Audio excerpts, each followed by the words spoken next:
For any of you that watched the very first video that I did on the walkthrough of this house, you're going to see that this used to be all carpeted.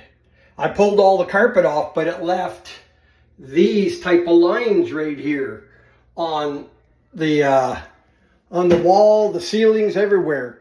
And they got a little ripply feeling to it, so we can't just paint it because it'll show up. So I'm going to show you how a real easy way to fix that. So as you can see, we're gonna play with this one here. The lines, as you can see, you can really feel that.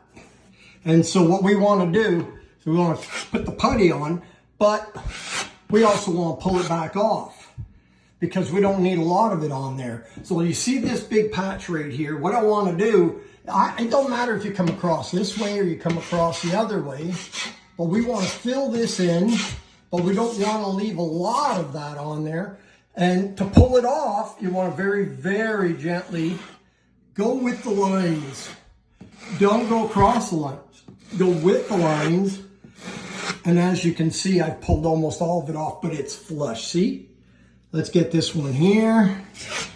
Again, I want to go with the lines. I'm just going to fill this all in like this. And then I want to just very gently pull it back off. There'll be a lot less sanding. And you can feel it as you go. You see? You can feel it as it goes. But you want to follow the lines. If I go across the lines, I'm just going to dig it back out. And now, I've barely got anything that I have to worry about sanding, because it's almost all gone. Another little trick I'm going to tell you, but don't tell anyone. It's just between you and I, okay? When you get your mud, all right? When you get your mud, I got this bucket right here. It's got the purple lid on it, and it says there's very little sanding. But I'm going to tell you something that's going to make it even less sanding. What you want to do is you want to get that size of bucket, okay?